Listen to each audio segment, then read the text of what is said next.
are doing a summary over the Jane Austen novel Pride and Prejudice, and the theme is love and the importance of marriage.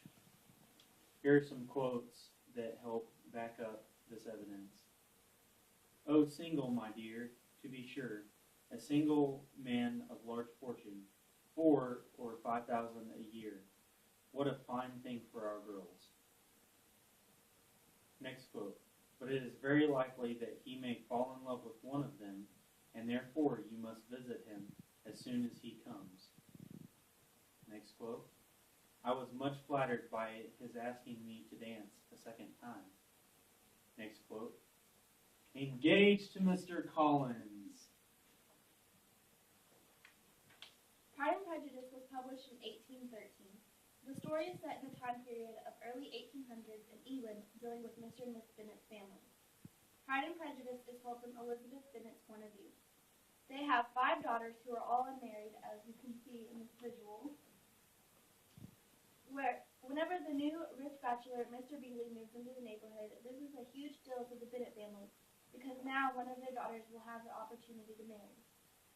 The Bennet family attends a ball, illustrated in this visual, knowing Mr. Bingley will be there in order to strengthen their daughter's chances of marriage.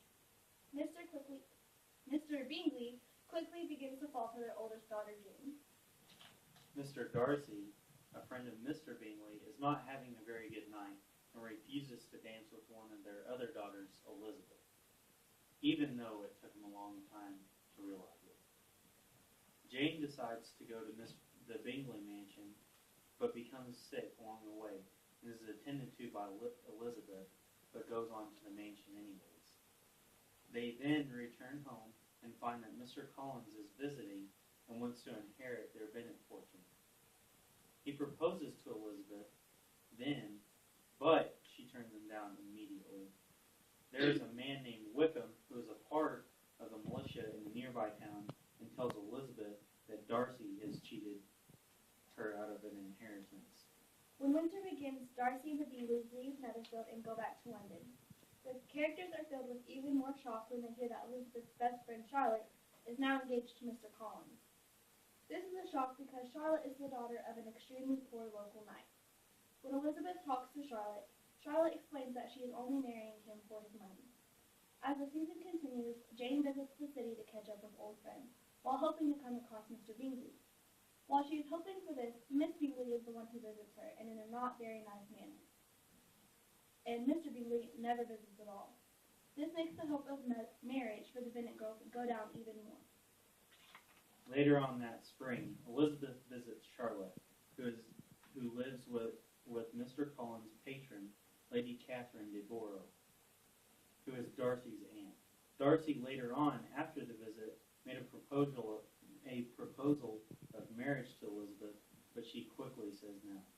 The militia is then beginning to leave the town and makes the Bennet girls a little frantic. Lydia soon gets permission to stay with the colonel in Brighton. Elizabeth then ends up going on another trip to the Darcy plantation.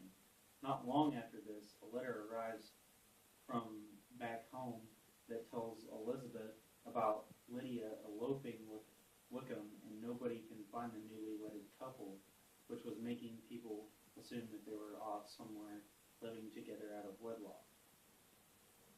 This situation is a major disappointment, and in that time period, a huge disgrace, not only to Lydia, but the entire family. With news this big, Elizabeth rushes back home. Mr. Bennet, along with Mr. Gardiner, is off searching for Lydia, but has no luck. The family soon gives up hope and thinks that they will never see their Lydia again. Soon after this, they receive a letter stating that someone has found the couple, and Wickham wants to marry Lydia as long as he gets his annual income. The Bennet family is sure that Mr. Gardiner has paid off Wickham, but Elizabeth finds out that Darcy was the family's source of income. Wickham and Lydia, now married, they make a quick stop in Longbourn where Mr. Bennet treats them indifferently.